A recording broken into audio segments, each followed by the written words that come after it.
नारायण नमस्कृत्यं नरं चैव नरोत्तमं देवीं सरस्वतीं व्यासं ततो जयमुदीरयेत्। व्यासाय विष्णुरूपाय व्यासरूपाय विष्णवे नमो वै ब्रह्मदेवाय वसिष्ठाय नमो नमः। गुरुर्ब्रह्मा गुरुर्विष्णु गुरुर्देवो महेश्वर गुरुर्साक्षात् परब्रह्म तस्मै श्रीगुरवे नमः। भक्ति भक्त भगवंत गुरु चतुर्नाम बपु एक, इनके भगवंदन किए नाशै विघ्न अनेक। बोले भागवत भगवान की जय, पुराण पुरुषोत्तम भगवान की जय, श्री व्यासी महाराज की जय, श्री सद्गुरुदेव भगवान की जय। श्रीमद्भागवत की ज्ञानमयी गंगा में अवगाहन करते हुए हम दशम स्कंद के पूर्वार्ध में हैं।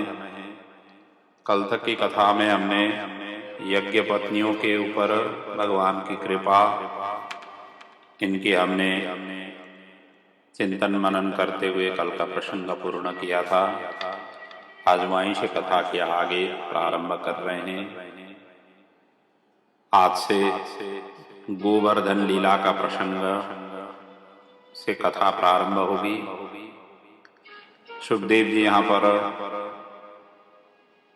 गोवर्धन लीला के अद्भुत चरित्रों को यहाँ पर वर्णन कर रहे हैं। जीव और शिव का मिलन, शिवम भूत्वा शिवम यजेत का चरितार्थ का बृहत्तर ढंग से व्याख्या इस गोवर्धन लीला के माध्यम से राजा को समझा रहे हैं। पहले गोवर्धन लीला का प्रसंग है, बाद में रासलीला का प्रसंग है। गो का अर्थ होता है ज्ञान तथा भक्ति, वर्धन का अर्थ होता है वृद्धि, ज्ञान और भक्ति की वृद्धि ही गोवर्धन लीला से संबंधित है। और इन दोनों का बढ़ने के बाद देह का ध्यास स्वतः नष्ट हो जाता है। और राजा परीक्षित को देहाध्यास जब तक रहे तब तक रासलीला में उनको पूर्ण रूप से आनंद नहीं होगी। इसलिए ये चरित्र, ये लीला का यहाँ पर श्रवण करा रहे हैं। ज्ञान एवं भक्ति बढ़ाने के लिए वस्तुतः घर छोड़ना पड़ता है। गोपियों ने घर छोड़े, गिरिराज के ऊपर आए। घर भोग भूमि है, हम सभी जानते हैं। विषय वासनाओं से सना हुआ होता है घर। यहाँ सूक्ष्म स्थूल पाप होते रहते हैं। घर में विषमता एवं पाप भी होता ही रहता है, जो भक्ति मार्ग के लिए बाधक है, साधक नहीं है। इसलिए संत लोग कहते हैं कि एक साल में 1 मास पवित्र तीर्थ में निवास करके प्रभु भजन करना चाहिए, प्रभु का आराधना चिंतन मनन करना चाहिए। घर छोड़ना वैसे मुश्किल है, फिर भी घर की आसक्ति, घर के प्रति का आसक्ति, प्रवृत्ति जन्य कर्म, इनको क्रमशः कम करते ले जाना चाहिए और वहीं पर निवृत्त कर्म को अभिवृद्धि करते जाना चाहिए। यदि ऐसा घर में रहते हुए कर सकते हैं तो घर ही तीर्थ हो जाता है, फिर तीर्थ जाने की जरूरत नहीं पड़ती है। गो का अर्थ है इंद्रिय भी है। इंद्रिय का संवर्धन ही गोवर्धन लीला है। इंद्रिय का संवर्धन त्याग से होती है, भोग से नहीं होती है। जब जीव भक्ति मार्ग में जाता है तब इंद्रियों के स्वामी इंद्र विघ्न करने उपस्थित हो जाते हैं। पुराणों में प्रसंग आता है कि ययाति ने ज्यादा पुण्य करके इंद्र पद मांगा था। जीव जब ज्यादा पुण्य करता है तब इंद्र स्वयं विघ्न करने के लिए उपस्थित हो जाते हैं, क्योंकि इंद्र को यही भय रहता था और हमेशा हमेशा ही वही भय के ही कारण ये विघ्न उपस्थित करने के लिए अनेक प्रकार की मायावी शस्त्र अस्त्र का वो प्रक्षेपण कर लेता था, कहीं तो अप्सराओं को बेच करके उनकी तपस्या को भंग करना आदि इत्यादि कथाएं पुराण ग्रंथों में यत्र तत्र बिखरे हुए हैं। तो इंद्रिय वस्तुतः भक्ति मार्ग में बाधा करने लगे तो गोवर्धन का आश्रय लेना चाहिए। और ये रासलीला का उपोद्घात प्रकरण भी है, भूमिका का प्रकरण भी है। यहाँ पूज्य एवं पूजक भगवान श्री कृष्ण ही हैं गोवर्धन लीला में, और इसी प्रकार सेव्य और सेवक भी भगवान श्री कृष्ण ही हैं। यह लीला श्रवण से ज्ञान एवं भक्ति की अभिवृद्धि होती है, तब रास लीला का जो पूर्ण रूप से आनंद है वो प्राप्ति हो जाती है। गोवर्धन पर्वत उठाते समय भगवान श्री कृष्ण ने उस समय वो 7 वर्ष के थे और 7 दिन पर्यंत अपने अनामिका, जिसको छोटी अंगुली कहते हैं, उन्होंने धारण किया। इससे 7 दिन का अर्थ होता है रविवार से लेकर शनिवार तक, मतलब प्रत्येक दिन अखंड ज्ञान एवं भक्ति का उपासना करना ही और साथ साथ में निरंतर भक्ति करना ही इसका मूलतः तात्पर्य है। अनवरत रूप से भगवान की चिंतन मनन करना ही इस लीला का मूलतः सार है। सुखदेव जी यहाँ पर वर्णन करते हैं, राजन भगवान अपि तत्रैव बलदेवेन संयुतः अपश्यान् निवसन् गोपान् इंद्रयाग कृतोद्यमान्। भगवान अपि तत्रैव बलदेवेन संयुतः, बलराम जी के साथ में भगवान श्री कृष्ण ये देख रहे थे। अपश्यन् निवसन् गोपान् इंद्रयाग कृतोद्यमम्, इंद्रयाग की तैयारी देख रहे थे। और इंद्रयाग प्रत्येक वर्ष नंद बाबा करते थे। इंद्र वर्षा के स्वामी हैं, बारिश इंद्र की ही कृपा से होती है, और इस वर्ष भी उसी की तैयारी में जुटे हुए थे। और कृष्ण बलदाव ये देख रहे थे। कृष्ण ने गोपादियों के समक्ष नंदराय को वहां पर पूछा, ये सब चीज तैयारी देखते हुए, बाबा ये किस देवता की पूजा की तैयारी है? सब चीज जो आप लोग इतने जोर शोर से लगे हुए हैं, इसमें क्या सामग्री लगती है? यह पूजा शास्त्रीय है या आचार परंपरा से प्राप्त है, अर्थात रीति रिवाज से प्राप्त हुआ है, या कोई शास्त्र सम्मत है? इस तरीके से भगवान ने वहां पर पूछा। तो नंद बाबा कहते हैं, लाला ये यज्ञ इंद्र के लिए हो रहा है। वो मेघों के राजा है, जलवृष्टि वो कराते हैं, वो प्रसन्न हो जाए तो जलवृष्टि कराते हैं। सुखदेव जी उसी का वर्णन करते हैं, पर्जन्य भगवान इंद्रो मेघास्तस्यात्ममूर्तय ते भी वर्षन्ति भूतानां प्रीणनम जीवनम पय। इंद्र महाराज खुश हो गए तो जल वर्षा करेंगे, और जल वर्षा से संपूर्ण भूतानाम प्राणी मात्र के लिए प्रीति की अभिवृद्धि होती है, क्योंकि जल, बिना जल से वनस्पति की अभिवृद्धि नहीं होती है। जितने भी प्राणी हैं जल के ही आधार पर जीते हैं। तो नंद बाबा कहते हैं अपने कर्म के अनुसार इसे करना चाहिए, यदि नहीं करे तो इंद्र क्रोध में आ जाएंगे, और क्रोध हो गया तो वर्षा नहीं करेंगे, और वर्षा नहीं हुआ तो सारा कुछ स्थिति भयावह सिर्जना होगा।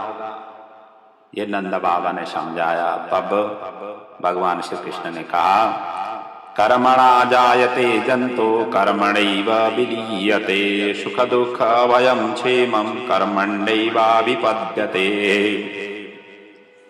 बाबा, हम सभी न पर्वत के निवासी हैं, पर्वत में रहते हैं, वन जंगलों में रहते हैं। वृंदावन स्वयं वनों का राज, वन का ही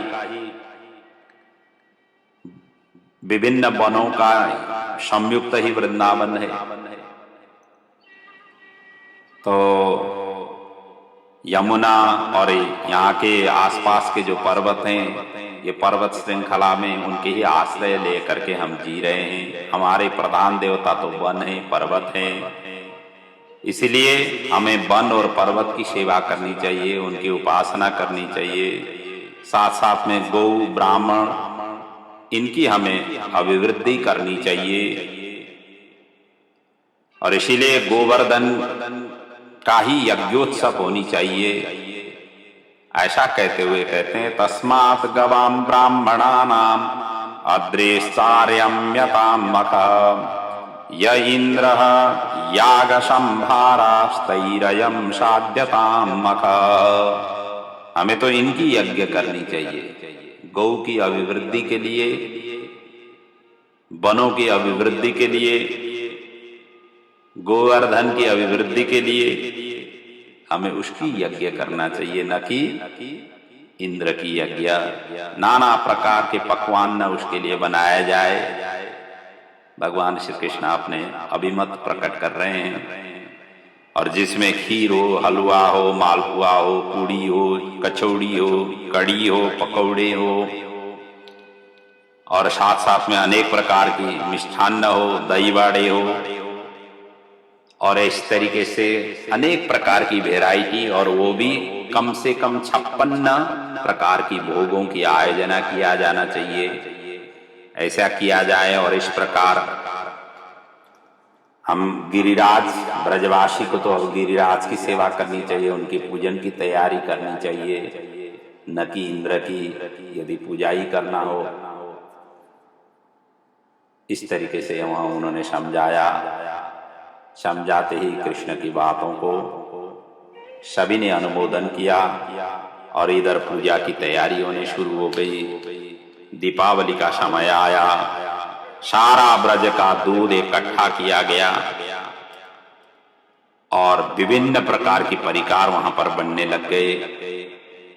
सब गोपियों ने मिल करके अपने अपने घरों में जो जो जिनके पास में जैसे जैसे सीप था, कौशलता थी, उसी प्रकार के परिकार बनने लगे। और वैदिक कर्मकांडी ब्राह्मणों को बुला करके और उनके साथ लेकर के सभी के सभी बैलगाड़ा में जितने भी पकवाना आदि बने, मिष्ठान्न आदि बने, जितने भी परिकार बने, ये सभी का सभी लेकर के अब गिरिराज के पास में सभी पहुंचते हैं। और इतना ही नहीं, नंदराज ने यशोदा गर्ग जी को आगे करके चले। उपनंदा आदि 9 भाई ये थे तथा वृषभानु भी पुत्र पौत्र एवं स्त्री सहित गिरिराज की पूजा के लिए अपने अपने सामग्री लेकर के वहां पर पहुंचे। और ये सुनते ही भगवान भोलेनाथ कैलाश से वहां पर उतरे पार्वती के साथ में, नंदी पर सवार होकर के, और साथ में उन्होंने भांग, धतूरा और विषपान के नशे में झूमते हुए समाचार सुनते ही वहां पर पहुंच गए। गर्ग संहिता में इसका वर्णन है। वहां कहा गया है, धतूर भंगा विषपान विहलो हिमाद्रिपुत्री सहितो गणावृत आरुह्य नंदीश्वरादि वाहनम समाययो श्री गिरिराज मंडलम। इस प्रकार से भगवान भोलेनाथ दल बल के सहित वहां पर पहुंचे। और इतना ही नहीं, गिरिराज की पूजा के दर्शन के करने हेतु ऋषि, मुनि, राजर्षि, ब्रह्मर्षि, देवर्षि, सिद्ध, योगेश्वर और ब्राह्मण मंडली भी वहां पर एक अपने अपने झुंडों के सहित वहां पर पहुंचे। सुमेरु आदि हिमालय बड़े बड़े पर्वती मूर्तिमान होकर के वहां पर उपस्थित हुए। विशाल समारोह अनायासी वहां पर जुट गया और ऐसे विशाल जन समुदाय के बीच में नंदराय ने अब पूजा प्रारंभ की। ब्राह्मण लोग मंत्रोच्चारण कर रहे हैं, बड़े दिव्य ढंग से अब यहाँ पर पूजा प्रारंभ हो रही है। भगवान ने गोपों को विश्वासार्थ विशाल रूप धारण करके गिरिराज में प्रवेश हुए। एक स्वरूप से गिरिराज में स्वयं भगवान प्रविष्ट हो गए और एक स्वरूप से नंदराय के साथ में बैठे हुए हैं। और उसी समय भगवान भोलेनाथ ने अपने थैला में से भांग के लड्डू, पेड़े, बर्फी, मोहन भोग, जो भांग मिलाया हुआ था, जो धतूरा मिलाया हुआ था, ये सभी के सभी उन्होंने भोग के लिए अर्पण करने लगे।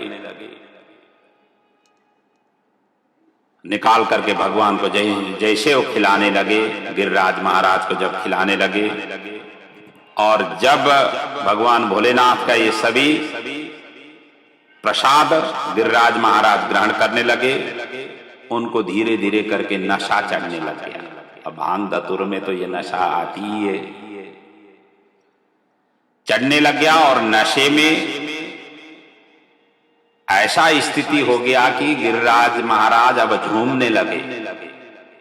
और इतना ही नहीं, जो गोपियां जहां जहां पर अपने अपने उपहार लेकर के, प्रसादी लेकर के खड़ी थी,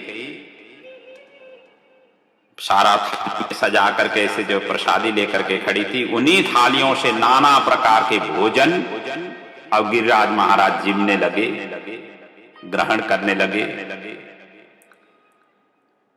और ऐसी जब ग्रहण करने लगे, सारा का सारा जितने भी ब्रजवासियों ने जो भी प्रसाद बना करके वहां पर पहुंचाए थे, सभी का सभी अब भगवान गिरिराज जी ने सभी का सभी अब ग्रहण करते गए। और उसी समय पानी की जरूरत पड़ी, क्योंकि भोजन करते करते कभी पानी की भी जरूरत पड़ती है ना। तो गोपों को भेजा गया, जाओ यमुना में जाकर के जल ले आओ। और जैसे वो उधर की ओर भागे, तब तक में भगवान ने गोवर्धन की उपासना की और वहीं पर मानसी गंगा भगवान ने प्रकट की।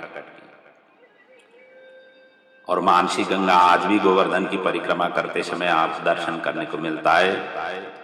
और ये अद्भुत चरित्र देख करके आकाश से पुष्प वृष्टि होने लगी। भगवान ने कहा, देखो ये गिरिराज प्रत्यक्ष देव हैं, ये सभी का सभी प्रसाद ग्रहण कर रहे हैं, हमारी सारी भेंट ये स्वीकार कर रहे हैं। सभी के सभी वहां पर प्रसन्न हुए और सभी जो है ना गिरिराज जी की परिक्रमा करने लगे। बड़ा दिव्य और अलौकिक आनंद वहां पर समुत्पन्न हुआ। सभी भव्य रूप से गिरिराज जी की स्तवन करने लगे। सभी ने जय जयकार की गिरिराज महाराज की।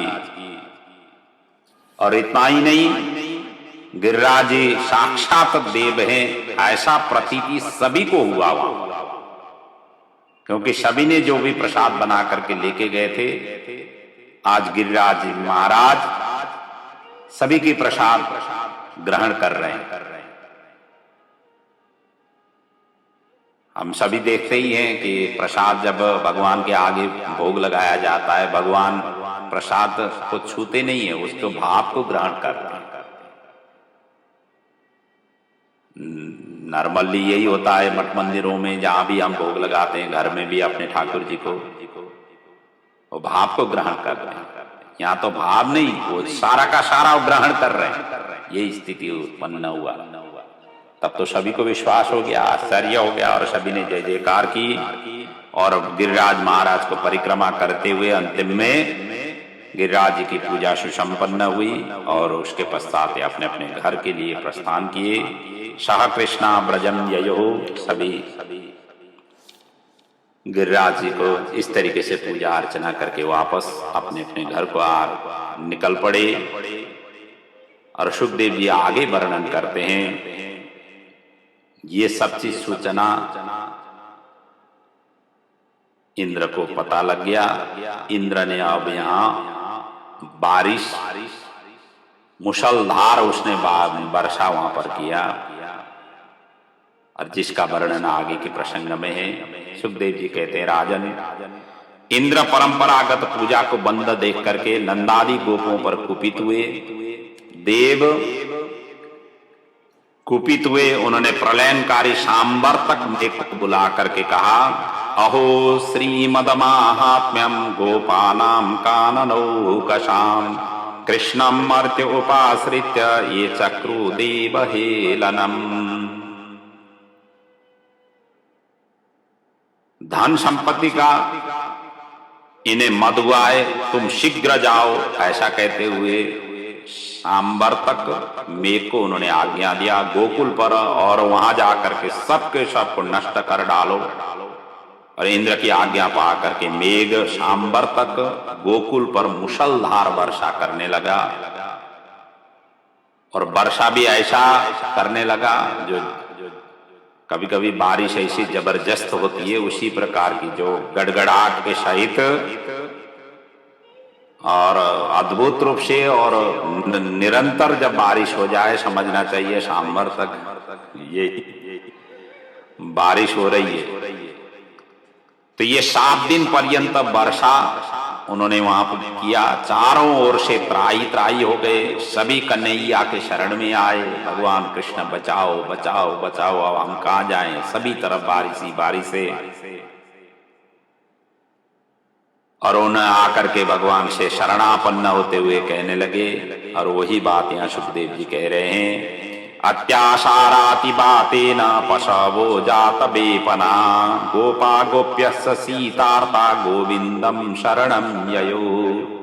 सभी सीतों से, जलों की वर्षा से, गोपा गोप्यः पशवः गौ माताएं, ये सभी के सभी शरीर कांपते हुए गोविंद के शरण में पहुंचे। भगवान ने सभी को सांत्वना दिया, चिंता नहीं करो।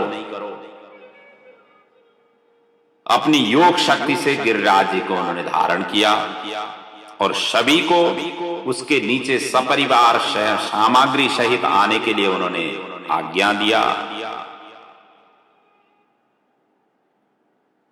उसी को यहाँ पर सुखदेव जी कहते हैं, इत्युक्तेन हस्तेन कृत्वा गोवर्धनाचलम दधार लीलया कृष्ण छत्राकमिव बालक। छतरी जैसे, छत्रा का मतलब छतरी जैसी, उन्होंने अपने हाथों में हस्तेन कृत्वा, हाथों से उठा करके गोवर्धनाचलम, गोवर्धन पर्वत को उन्होंने हाथ में ऐसे धारण किया।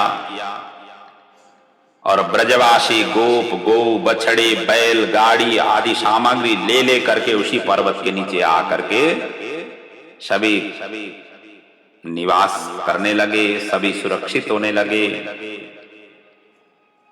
और पर्वत के नीचे पानी नहीं आए, क्योंकि बारिश तो वहां पर खूब हो ही रही है।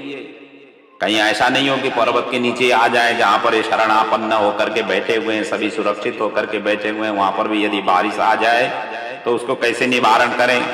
तो भगवान ने उसी समय सुदर्शन चक्र को आज्ञा दिया, शेषनाग को मन से उन्होंने आदेश दिया। दोनों ने गोवर्धन की चारों ओर से रक्षा प्रारंभ की। सुदर्शन चक्र और शेषनाग ने पूरे के पूरे गोवर्धन पर्वत की चारों तरफ से उन्होंने रक्षा की।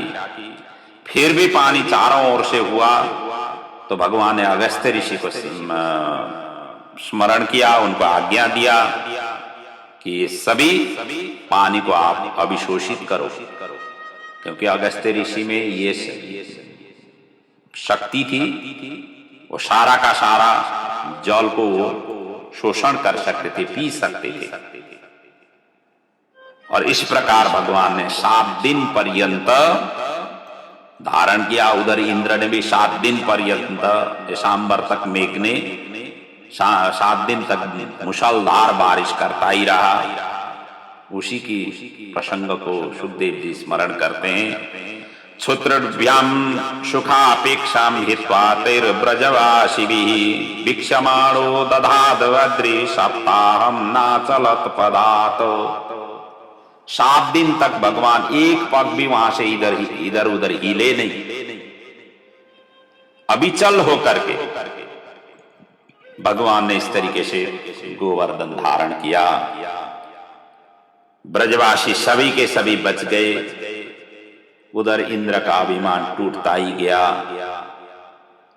कृष्ण के शरण में अंततो गत्वा इंद्र आया और मेघ को रोक दिया। कह कि अब मेघ जितने भी बारिश करें ये संभव होने वाला नहीं है। भगवान ने इस तरीके से वहां पर माया रची है। इंद्र लज्जित होकर के भगवान श्री कृष्ण के समीप आया।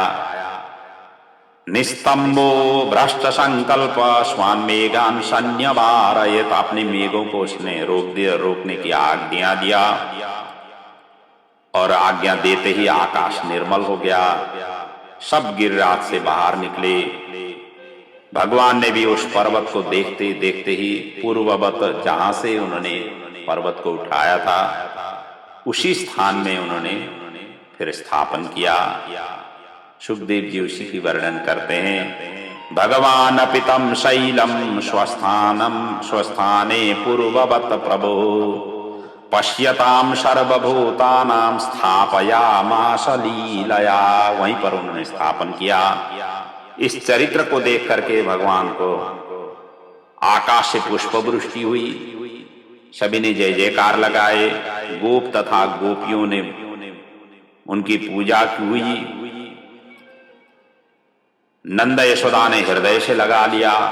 अंत में सभी ब्रजभूमि में भगवान श्री कृष्ण की लीला स्मरण करते हुए, चिंतन करते हुए फिर अपने अपने घर को लौटे।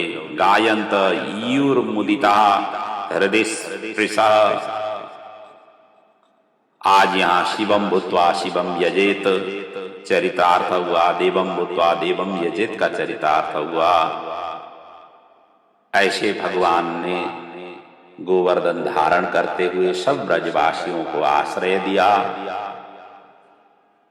ऐसे गिरिराज महाराज के रूप में एक स्वरूप से गिरिराज में विराजमान होकर के एक स्वरूप में इधर पूज्य और पूजक, सेव्य और सेवक के रूप में अपने चरितार्थ को उन्होंने प्रस्तुत किया। ऐसा अद्भुत चरित्र को हम भी प्रणाम करें। बोलिए गिरिराज धारण की जय। कृष्ण कन्हैया लाल की जय। गोवर्धन धारी की जय।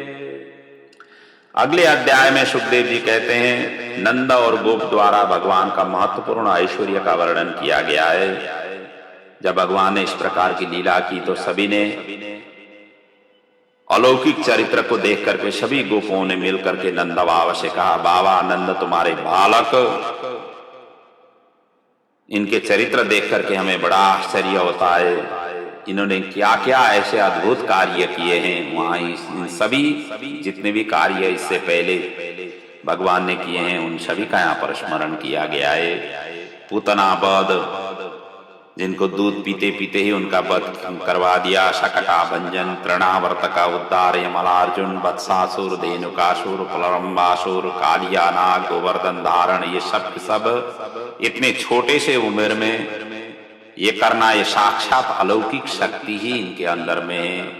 नंद जी ने कहा, गर्गाचार्य जी ने तो पहले ही कहा था कि ये अद्भुत बालक हैं। आज आकर के सभी चरितार्थ हो रहा है। इसमें नारायण का अंश है। जो इसे प्रेम या शरण, इनके जो शरण में जाते हैं प्रेम से, उनके सभी क्षेत्रों से रक्षा होती है। ये तस्मिन् महाभाग प्रीतिम कुर्वन्ति मानवः नारयो भी भवेत्येतान् विष्णु पक्षा निवासुरः। और मेरे लाला ने गिरिराज को उठा करके इंद्र के भी इंद्र हुआ कह करके प्रेमाश्रु से लाला को हृदय से लगा करके चूमने लगे। आगे के प्रसंग में इंद्र द्वारा भगवान श्री कृष्ण की यहाँ पर स्तुति और भगवान श्री कृष्ण का अभिषेक का प्रसंग वर्णन है।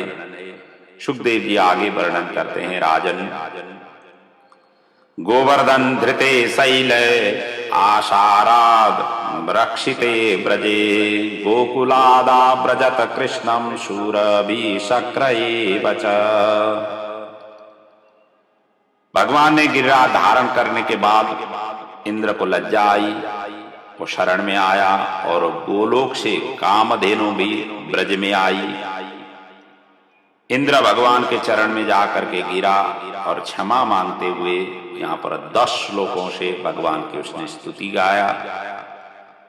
प्रथम 4 श्लोक से भगवान के अनुग्रह का वर्णन किया, 1 श्लोक से अपराध की क्षमापन उसने किया, 1 से अवतार का प्रयोजन के विषय में वर्णन किया, 2 श्लोकों से चरणों में प्रणाम किया और अंतिम 1 श्लोक से स्व अपराध के प्रति उसने निवेदन किया। और शरणागति का 1 श्लोक से शरणागति का वर्णन किया गया है। इस प्रकार से इंद्र ने यहाँ 10 श्लोकों से भगवान की स्तुति गाई। हम भी स्तुति गाएं। सुखदेव जी यहाँ पर वर्णन कर रहे हैं, विशुद्ध सत्वं तव धाम शांतं तपोमयं ध्वस्तरजस्तमस्करं मायामयोऽयं गुणसंप्रवाहो न विद्यते ते ग्रहणानुबंध। आपका स्वरूप शुद्ध सत्वमय और अज्ञान धन है, माया से आप परे हैं, कामादि से आप परे हैं। इस तरीके से भगवान की यहाँ पर स्तुति और स्तवन किया। तय्येषानो गृहीतोऽस्मि त्वस्तम्बो वृथोद्यमा ईश्वर गुरु आत्मानं त्वमाहं शरणं गता। शरणागति का भाव है। आपके ही अनुग्रह से, आपके ही कृपा से सारा कार्य सुसंपन्न हुआ। मेरे अंदर में जो अभिमान था, अहंकार था, मैं लज्जाशील हूं, आपके शरणापन्न हुआ हूं, आप मुझे क्षमा प्रदान करें। इस तरीके से इंद्र ने यहाँ पर स्तवन किया। नंदलाला प्रसन्न हुए और उन्होंने कहा कि हे देवराज इंद्र, तुम पद के वैभव से उन्मत्त हो गए थे। मैंने आपने स्तुति दिलाने के लिए ही, मतलब तूने अपनी स्मृति दिलाने के लिए, तुम्हारी स्मृति दिलाने के लिए, याद दिलाने के लिए ही तुम्हारा यह यज्ञ मैंने बंद करवाया था। मया ते कारिम गवान मखभंगो नुगृह्यता मदनो स्मृतये नित्यम मत्तेन्द्र श्रिया वृषम। ये सारा कार्य मैंने ही किया हुआ है, अब तुम जाओ, अहंकार का त्याग करो, सद्भावना से स्वर्ग का पालन करो, तुम्हारा कल्याण हो। इस प्रकार से भगवान ने इंद्र को आश्वासन भी दिया और आगे की कार्य के लिए उन्होंने प्रेरित किया। उसी समय कामधेनु गौ भी वहां पर पहुंची और नंदलाला को उन्होंने प्रणाम कर बोली, भगवान आज आपने मुझे सनाथ बना दिया, मेरे तो इष्ट देव तथा इंद्र आप ही हैं। त्वं नः परमकं दैवं त्वं न इंद्रो जगतपते भवाय भवगो विप्र देवानां बीच साधव। ऐसा कहते हुए कामधेनु ने अपनी दुग्ध धारा से लाला को अभिषेक करने लगी। इंद्र ने भी ऐरावत के सूंड से उद्धृत आकाश गंगा के जल द्वारा भगवान को वहां पर अभिषेक किया और उनका नाम गोविंद पड़ा। वहां पर गोविंद नाम रखा गया। यह दृश्य देख करके आकाश से पुष्प वृष्टि होने लगी, आप अप्सराएं नाचने लगी, तीनों लोकों में आनंद ही आनंद छा गया। भगवान श्री कृष्ण का सभी ने जय जयकार किया। गोवर्धन धारण भगवान श्री कृष्ण की अंततो गत्वा कृष्ण की आज्ञा से उन सभी को विदाई किया। सभी अपने अपने धाम के लिए प्रस्थान किए। आकाश गंगा का जल ही मानसी गंगा से प्रसिद्ध हुई और कामधेनु का दुग्ध धारा से गोविंद कुंड बन गए। कुंड ही बन गया, जो आज भी गिरिराज की परिक्रमा करते समय मानसिक गंगा की दर्शन होती है, गोविंद कुंड की दर्शन होती है, जहाँ का जल दूध जैसा प्रतीत होती है। और जो मानसिक गंगा की जो जल है, वो जल स्वयं इतना मीठा और मतलब मीठा रहती है। हालांकि आजकल अब आबादी ज्यादा हो गई है, वहां पर जिस तरीके से संरक्षण संवर्धन होनी चाहिए हमारे तीर्थ क्षेत्रों की, और दुख से कहना पड़ता है कि तीर्थ क्षेत्रों में उस प्रकार की संरक्षण संवर्धन हो नहीं पा रही है। जहाँ जहाँ जिस जिस क्षेत्रों में तीर्थ की महत्व है, वो तीर्थ के जो प्राकट्य स्वरूप हैं, जिस तरीके से संरक्षण होनी चाहिए उस तरीके से संरक्षण हो नहीं पा रही है। इसलिए कहते हैं ना, जब उपासना करते समय कुछ कमी रह गई तो वहां पे जो दैविक शक्ति होती है वो शक्ति भी क्षीण हो जाती है।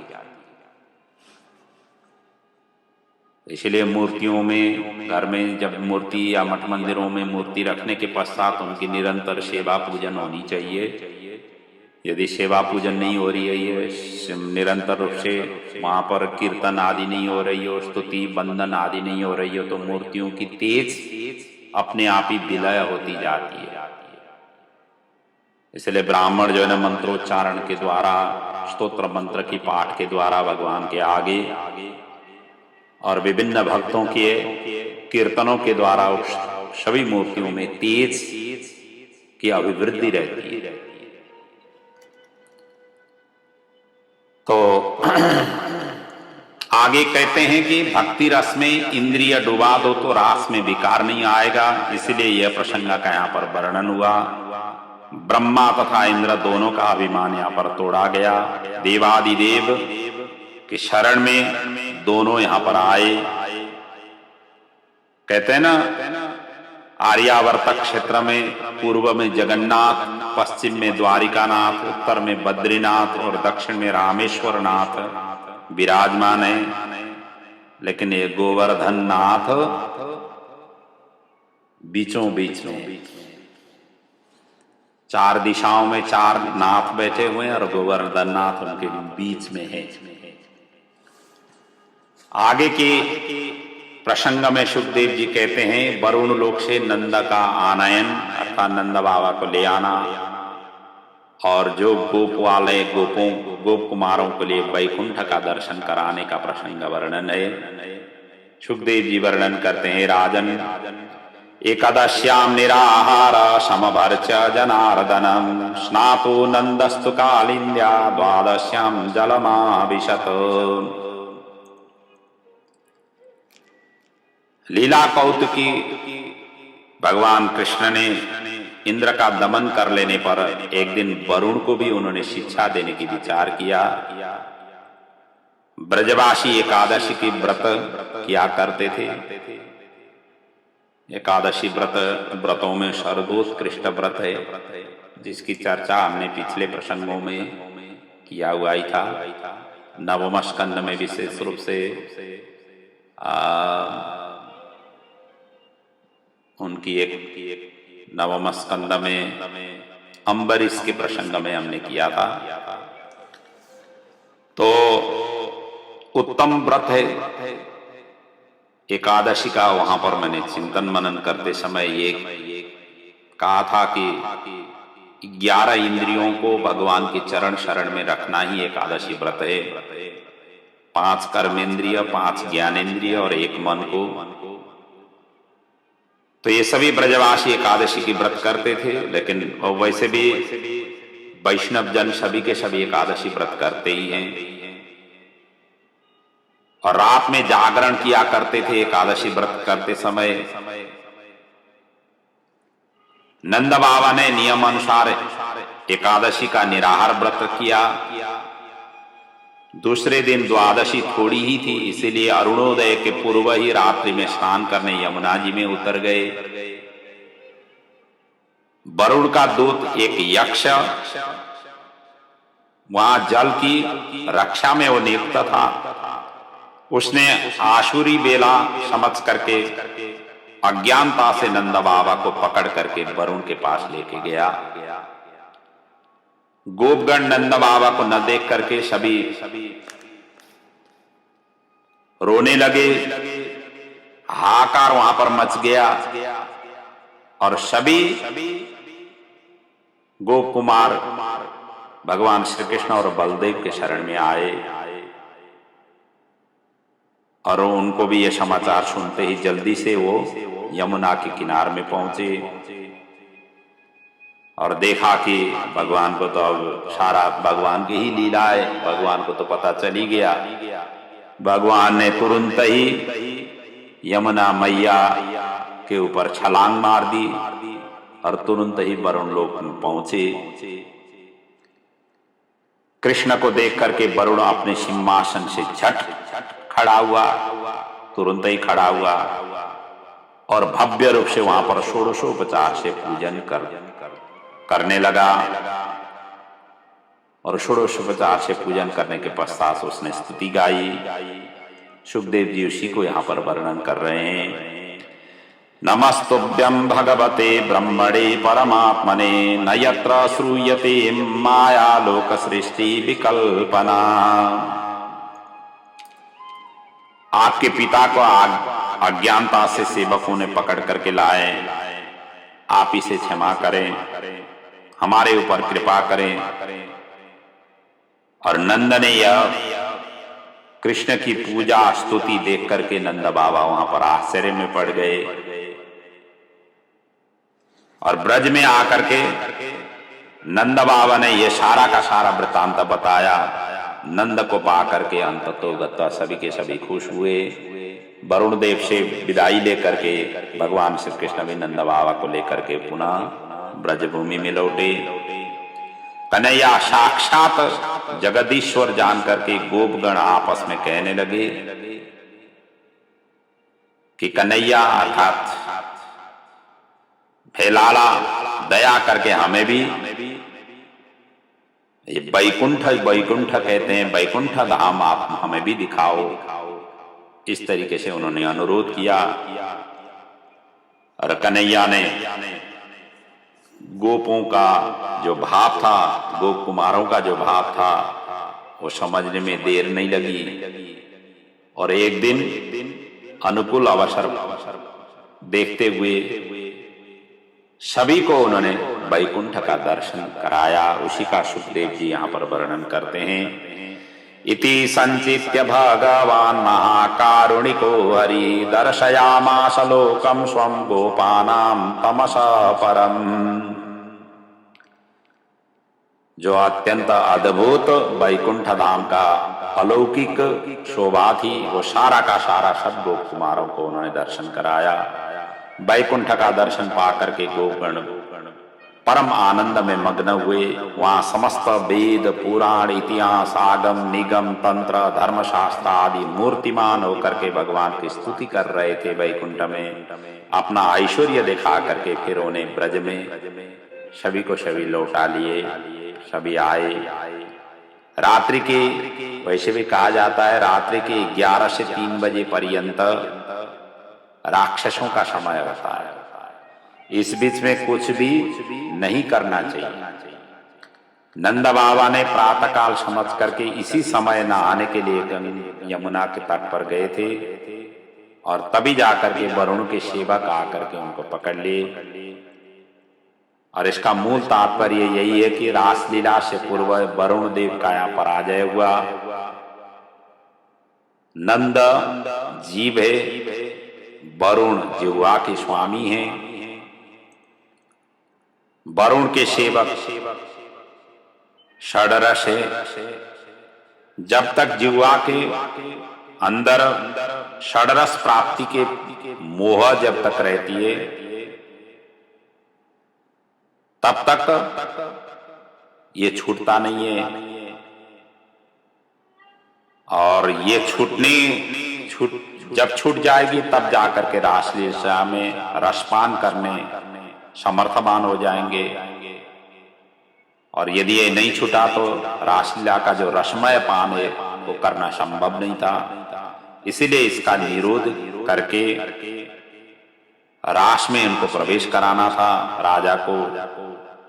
और षड रस के ऊपर विजय प्राप्त करने के बाद भक्ति रस का पान करने से अद्भुत आनंद आ जाएगी, यही इसका मूलतः कारण था।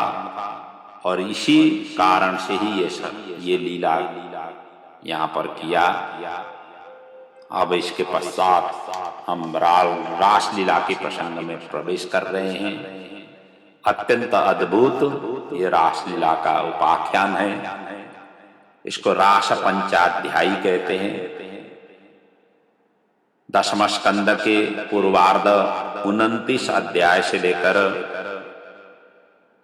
33 अध्याय पर्यंत की ये जो वर्णन है, ये रास पंचाध्यायी का वर्णन है। जगत विजयी काम का भगवान श्री कृष्ण के साथ मल्ल युद्ध मैदान भूमि रास भूमि है। और रास पंचाध्यायी के ऊपर में इतने रसिक लोगों ने, विद्वानों ने, कवियों ने, इतने बड़े बड़े दिग्गजों ने अद्भुत व्याख्या की हुई है। और उन सभी का भाव जहां तक हमें अध्ययन करने को मिला, उन सभी का सार संक्षेप रूप से रास पंचाध्यायी के प्रसंग में परोसने की कोशिश करूंगा यथाधीतम यथामति, ताकि रास पंचाध्यायी के ऊपर का जितने भी आशंकाएं हैं आपको समूल नष्ट हो। और ये जीव और शिव का मिलन का ये अद्भुत ये प्रसंग आपके हृदय में विराजमान होकर के भगवान की अलौकिक दिव्यतम महिमा को सरल और सहज ढंग से आप अपना सके, इसी उद्देश्य के साथ मां सरस्वती से प्रणाम करते हुए रास पंचाध्यायी की इस महिमा को अब मैं वर्णन कर रहा हूं। सर्वप्रथम तो रासलीला की कथा को श्रवण करने से पहले, अर्थात मूल ग्रंथ को जो यहाँ पर उल्लेख किया गया है भागवत ने, उसमें प्रवेश होने से पहले रास पंचाध्यायी के मतलब रासलीला के जो पात्र है उनके विषय में जानकारी करना सबसे आवश्यक है, ताकि आपको रासलीला में पूर्ण रूप से आनंद होगा। इसलिए यहाँ पर सबसे पहले रासलीला के कौन कौन से पात्र थे, पहले इनका जानकारी, इनका चिंतन मनन करें। कहा गया है कि गोपिनी के दो भेद हैं, एक तो नित्य सिद्धा गोपिनी है और दूसरा साधन सिद्धा। नित्य सिद्धा गोपिनी उस कोटि के अंतर्गत आ जाते हैं जो स्वयं भगवान के ही हैं, जो भगवान ही है। एको हम बहुश्यामा, एक से अनेक जो भगवान बने हुए हैं उसी का ही स्वरूप नित्य सिद्धा गोपिनी है। और त्रिभुवन विजयी कामदेव को भस्म करने के हेतु, उसके गर्भ को तिरोधान करने के हेतु ये आई हुई थी, रासलीला के पात्र थी। और साधन सिद्धा जो गोपियां हैं उनके कई भेद हैं, जैसे कि श्रुति रूपा। और श्रुति रूपा गोपियां वो थी जो ईश्वर के वर्णन करते करते करते करते थक गए। श्रुति तो वही करती है, वेद की ऋचाएं तो वही करती है, लेकिन उनको प्राप्ति नहीं हुई भगवान की। तब ये गोपी बन करके भगवान की अंग संग का आनंद ले सकें, इस उद्देश्य से और ये श्रुति रूपा गोपियां उस रासलीला में, महारासलीला में शामिल होने आई थी। कहा गया है कि अष्टावष्ट सहस्राब्दे शताधिक्य स्त्रियस्तथा ऋचोपनिषदः तावैः ब्रह्मरूपा ऋच स्त्रियः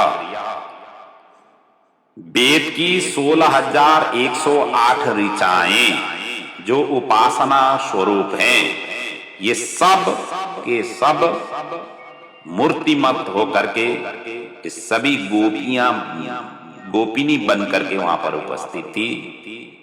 ये कृष्णोपनिषद में उल्लेख किया गया है और यही श्रुति रूपा गोपियां ही वो रासमंडल में उपस्थित थी, जो साक्षात वेद की ऋचाएं थी। और इसी प्रकार दूसरी जो रासलीला के जो पात्र थे, ये ऋषि रूपा थे। कई ऋषि जो ऐसे थे जो तपस्या करके ईश्वर को उन्होंने प्राप्त नहीं की, सुदीर्घ काल तक उन्होंने तपस्या की, भगवान को उन्होंने साक्षात्कार कर नहीं पाए, थक गए। फिर उन्होंने गोपी का वेश धारण करके ये रासलीला में भगवान को साक्षात्कार, भगवान के अंग संग के आनंद लेने के लिए ये ऋषि रूपा ऋषि ही गोपी बन करके वहां पर आई हुई थी। रामावतार में दंडकारण्य में राम को देख करके सभी तपस्वियों मुनियों को मुनि सभी मुग्ध हुए थे। भगवान का जो स्वरूप, दो अलौकिक छवि देख करके सभी के सभी आनंदित तो हुए ही, क्योंकि भगवान के दर्शन करने के जिन्होंने साक्षात्कार दर्शन किया हुआ है उनको तो परम आनंद तो प्राप्त होती ही है। लेकिन वो सभी के सभी तपस्वी भगवान राम जी के मुखमंडल को देख करके सभी मुग्ध हुए और उसी समय उनके मन में यह भावना जागृत हुई कि इनकी अंग संग की कामना उनको हुई और वही गोपी बन करके ये रासलीला में शामिल होने आई थी। और इस बात की पुष्टि पद्म पुराण करती है। वहां पर कहा गए, पुरा महर्षय सर्वे दंडकारण्यवासिना रामं दृष्ट्वा हरिं तत्र भुक्तुमैक्षन् स्वविग्रहम् ते सर्वे स्त्रीत्वमापन्ना समुद्भूताश्च गोकुले हरिं संप्राप्य कामेन ततो मुक्ता भवार्णवात्। ये पद्म पुराण में इसका उल्लेख किया गया है। तीसरी कोटि की जो रासलीला में शामिल हुई जो पात्र थी वो संकीर्ण रूपा गोप कन्या थी। और वो कैसे कि कृष्ण की मोहिनी रूप से मोहित होकर के काम जागृत उनको हुआ और अंग संग की कामना से ये वहां पर आई हुई थी। ये सब गोपी चीर हरण के प्रसंग में आई थी, जो त्रेतायुग में राम जी के रूप को सौंदर्य से मोहित होकर के जनकपुर वासी ये कन्याएं थी। जनकपुर में जब सीता जी के साथ में विवाह करने के लिए जब वहां पर पहुंचे, राम जी का जो अलौकिक दिव्य छवि को देख करके सभी के सभी मोहित हुई थी और वही गोप कन्या बन करके यहाँ पर ये रासलीला में भाग लेने के लिए यहाँ पर आई हुई थी। चौथी है चंद्रकला रूपा। ये गोपियां भी उस रासलीला में शामिल थी और इसका पुष्टि स्कंद पुराण में लिखा गया है। ये चंद्रकला रूपा कि चंद्रमा के 16 कलाएं ही 16,000 गोपी बनकर के रासमंडल में पहुंची हुई थी और भगवान को साथ उन्होंने विहार किया। और जिसका वर्णन स्कंद पुराण में इस प्रकार से है, षोडशैव सहस्राणि गोप्यस्तत्र समागतः हंस एव मतः कृष्ण परमात्मा जनार्दनः तस्यैतः शक्तयो देवी षोडशैव प्रकीर्तितः चंद्ररूपी मतः कृष्ण कलारूपास्तुता स्मृता संपूर्ण मंडलातासं मालिनी षोडशी कलां षोडशैव कलां यास्तु गोपी रूपा वराननः। ये चंद्र कला रूपा गोपियां जो 16,000 की संख्या में थी, ये महाराज में शामिल हुई थी। और 5वें है अन्य रूपा गोपियां। ये वो गोपियां हैं जो विवाह होने के बाद प्रभु के प्रति अंग संग की जिन्होंने कामना करके उद्दीपन हो गई थी और वही गोपी घर की कामकाज के छोड़ करके रासलीला में शामिल हुई थी, जिनका वर्णन आगे आएगा। और छठवां है अनन्य रूपा गोपियां। ये गोपी जन्म से ही वैराग्य थी। कई लोगों को ऐसा होता है ना, जन्म से ही संसार के प्रति वैराग्य उत्पन्न हो जाती है। इसीलिए तो साधु संत हम देखते हैं आबाल ब्रह्मचारी होकर के, और विद्वान विदुषी भी इस प्रकार से देखा जाता है। ये जन्म सिद्ध वैराग्य थी। जैसे सुखदेव जी हैं, मीरा हैं, ये जन्म सिद्ध ही वैराग्य है। और ये भी भगवान के आलंबन करना चाहते थे, और योग माया से मोहित होकर के या अपनी इच्छा से, मतलब अपनी इच्छा पूर्ण करने के लिए यहां पर उपस्थित हुई थी। सातवां है राधा जी की सखियां, जो रासलीला में शामिल हुई थी। ये कुल 33,000 से भी ज्यादा थी, जो भगवान के साथ आलिंगन करने की इच्छा करती थी, और वही इस रास में आई हुई थी। और इसका वर्णन गर्ग संहिता में इस वर्णन को पुष्टि किया हुआ है। वहां लिखा गया है त्रयत्रिंशत्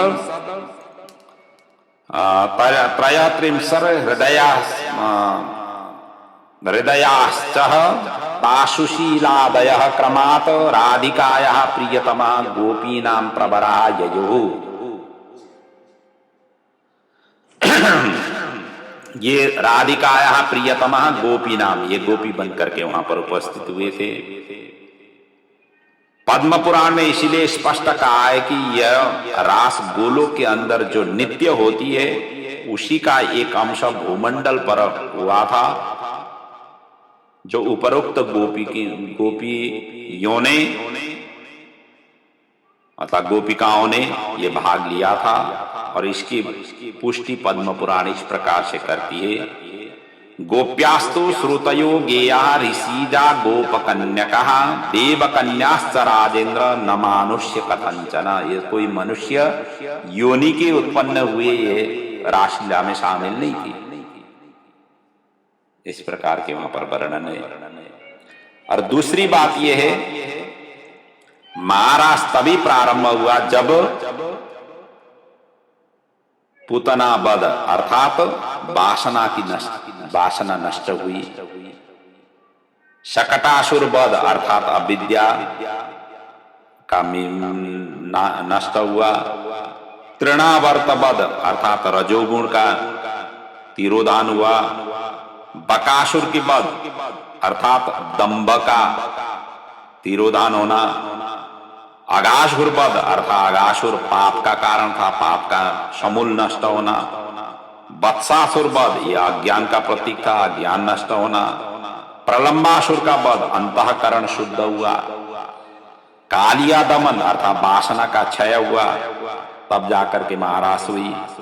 वेणुगीत ये नाद ब्रह्म की उपासना। और गोवर्धन धारण ये इंद्रियों की पुष्टि जब हुआ। और वरुण का पराजय ये षडरस पर विजय हुआ। चीरहरण ये बाह्यावरण को जब नष्ट हुआ, तब जाकर के ये रास महारास प्रारंभ हुई है। अर्थात इतने सारी कथाएं अभी तक की प्रसंगों में हमने चर्चा की, जो इन सभी के प्रतिनिधित्व करते थे। और ये सारा का सारा नष्ट होने के पश्चात रासलीला की यहां पर प्रसंग वर्णन है। और तीसरी बात, ये रास में 3 सिद्धांत है, मूलतः हमें स्मरण करना है। इसमें गोपियों की शारीरिक संबंध इसमें है ही नहीं, और इसमें लौकिक कामना भी नहीं है। ये तो अलौकिक कामनाओं से परिपूर्ण है। और तीसरी, यह साधारण पुरुष स्त्री का बीच ये नहीं हो रहा है, ये तो साक्षात जीव और ईश्वर का यहां पर मिलन हो रहा है। गोवर्धन हृदय हो तो रासलीला प्राण है। हृदय में 5 प्राण रहते हैं, और यहां भी 5 अध्याय से रास पंचाध्यायी का वर्णन है। और काम के भी 5 बाण होते हैं, और वो 5 अध्याय से वर्णन करके उसका तिरोधान अर्थात विजय यहां पर किया गया है। और आगे वर्णन करते हैं सुखदेव जी के गुरु श्री रासेश्वरी राधा जी हैं, जिसका हमने 10वें स्कंद की भूमिका जब हम शुरुआत कर रहे थे वहां पर हमने छोटी सी चर्चा की थी। तो संपूर्ण भागवत में राधा शब्द कहीं भी उल्लेख नहीं है। अपने गुरु होने से सुखदेव जी ने इस शब्द का प्रयोग नहीं किया, क्योंकि कहा है ना, आत्मा नाम गुरुर नामा नामाति कृपणस्य श्रेयस कामो न गृह्या ज्येष्ठापत्य कलत्रयो। अपना नाम गुरु का नाम नहीं लेना चाहिए, अत्यंत लोभी का भी नाम नहीं लेना चाहिए, ज्येष्ठ अपत्य कलत्रयो, ज्येष्ठ संतान की भी अपने नहीं लेना चाहिए नाम, अपने स्त्री का और स्त्री पुरुष के, पति पत्नी का नाम, पत्नी पति का नाम, पति पत्नी का नाम नहीं लेना चाहिए। इसलिए तो ओ जी ए जी अर्थात अपने सुपुत्र पुत्री का नाम लेकर के उनके पापा ऐसा कहकर के माताएं अपने श्रीमान के प्रति उस आदर सूचक शब्दों से संबोधित करती हुई बुलाती है, पुकारती है। और पुरुष को भी इसी तरीके से करना चाहिए, उनका नाम नहीं लेना चाहिए। और दूसरी बात यह कि भागवत में सुखदेव उवाच भी नहीं है। सुखदेव के आगे श्री शब्द हमेशा हमेशा लगा हुआ है, और इसका अर्थ है कि राधा जी है, गुरु को पहले उच्चारण किया गया है। श्री शब्द या तो भगवान के आगे है, भगवान उवाच के आगे है, या सुखदेव की आगे उल्लेख किया गया है, नहीं तो श्री शब्द का ही भी उच्चारण नहीं है। क्योंकि ये पूर्व जन्म में सुखदेव जी तोता थे, वृंदावन में राधा राधा ये रटते थे। एक दिन राधा जी ने हाथ में रख करके मंत्र दिया, वत्स कृष्णम बद राधेति मां बद। और जैसे इस मंत्र का तोता ने रटना प्रारंभ किया, वैसे ही कृष्ण वहां पर आए। राधा जी वियोगी जीव को संयोग करा देती है, विक्षिप्त अवस्था की जीव को राधे राधे कहने के कारण ही यही है। और आज भी आप वृंदावन की परिक्रमा करेंगे, ब्रजभूमि की परिक्रमा करेंगे, सभी राधे राधे ही कहते हैं। वहां टांगे वाले, रिक्शा वाले, मिठाई वाले, दुकानदार वाले, यात्री, सभी राधे राधे। ये गोपी तो शुद्ध जीव है, देवाभिमान भूल करके इंद्रियों के द्वारा भक्ति रस पान करने वाली हैं। रासलीला पंच भौतिक शरीर का त्याग के बाद प्रारंभ हुआ है। भौतिक शरीर से परमात्मा को मिलना संभव नहीं है। प्रेम का आरंभ द्वैत से होता है और अद्वैत में जाकर के विश्रांति प्राप्त कर लेता है। जैसे वेणु, गोपी और तथा गोवर्धन श्री कृष्ण ये द्वैत थे, और जैसे प्रेयसी प्रियतम ये द्वैत हैं, और एक दूसरे को मैं और तुम से प्रारंभ होकर के फिर हम में जाकर के परिपूर्ण हो जाती है। पहले तो दो होते हैं, बाद में हम हो जाते हैं। और यही भाव है रासलीला का भी। ये साक्षात जीव और ईश्वर का मिलन है। ये कोई सामान्य मनुष्य की जो वृत्ति है उस धारणा, उस दृष्टि से देखना नहीं चाहिए। यदि उस दृष्टि से देखेंगे तो रास के आनंद उठा नहीं पाएंगे। ये ब्रज के सभी गोपी ने रास में भाग नहीं लिया था, क्योंकि वो अधिकार प्राप्त नहीं थी। महाराज से कामदेव का अभिमान को चूर्ण कर दिया है। यह रास अनुकरणीय नहीं है, ये तो चिंतनीय है, चिंतन करने योग्य है। क्योंकि भगवान श्री कृष्ण की जितने भी लीलाएं हुई है प्रायशः सभी चिंतन करने ही है। जबकि राम जी ने जितने भी लीलाएं की वो सभी अनुकरणीय है, वो कर सकते हैं, प्रायः कर सकते हैं। कहा गया है ना, पराशर ऋषि भी 60,000 वर्ष तपस्या करने के बाद मत्स्य गंधा से आसक्त होकर के सूर्य को योग माया से ढककर काम को वशीभूत हुए थे, काम को पराभव वो कर नहीं सके थे। शूद्र पुत्री के साथ ब्राह्मण जाति ये कहीं भी देखा नहीं है। कामदेव को यही अभिमान था कि मैं सर्वविजयी हूं, इसीलिए उसका दमन करना था।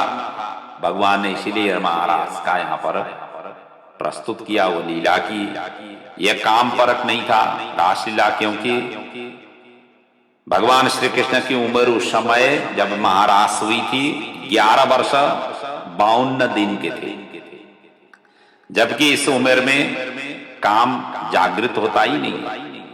यदि काम होता तो बंद कमरे में होता था, यहाँ तो खुले मैदान में यमुना के तट पर हुआ है। ये तो खुल्लम खुला मैदान था। और यदि लौकिक कामना होता तो देवता ये सभी आकर के प्रेक्षक नहीं होते थे। वहां तो सारा के सारे देवता आकर के प्रेक्षक हो रहे हैं, आकाश मंडल में आकर के आनंद उठा रहे हैं। और यदि काम होता तो सुखदेव जी जैसे दिगंबर बैरागी, जिनके अंग में एक कपड़ा भी नहीं है, केवल कौपिन धारण की करके चले हुए हैं। और उधर जो श्रवण करने वाले कौन है, जिनका मृत्यु 7 दिन में होने वाला है, दोनों पूर्ण रूप से बैरागी है। इनके बीच में संवाद होने की सवाल ही नहीं उठता था। और ये शिवदेव जी को ये प्रसंग यहाँ कहने की कोई तुक ही नहीं बनता था। इसलिए अलौकिक जीव और शिव की समाधि का ये है कथा। ईश्वर और जीव की द्वैत से अद्वैत की अद्भुत आनंद लीला से संबंधित ये रासलीला का प्रसंग है। और ऐसा अद्भुत ये रासलीला के प्रसंग की हम अब कल से विधिवत रूप से इनका चिंतन मनन करेंगे। आज रासलीला की पूर्व भूमिका के रूप में यहाँ के पात्र और कैसे कैसे रासलीला की वहां पर क्यों हुआ, इनके हमने अब चिंतन मनन किया। और आज का प्रसंग को हम यहीं पर विराम दे रहे हैं। श्रीमद् भागवत की कथा से आपके जीवन में कुछ न कुछ अंश आपके परिवर्तन हो। भगवान श्री कृष्ण के अनन्य भक्ति श्रद्धा आपके हृदय में उद्भासित हो, यही प्रभु के चरणों में वंदन प्रार्थना सहित मैं अपने वाणी को यहाँ पर विराम दे रहा हूँ। ओम पूर्णमदः पूर्णमिदं पूर्णात् पूर्णमुदच्यते पूर्णस्य पूर्णमादाय पूर्णमेवावशिष्यते। बोलिए श्री भागवत भगवान की जय। पुराण पुरुषोत्तम भगवान की जय। श्री व्यास जी महाराज की जय। श्री सद्गुरुदेव भगवान की जय।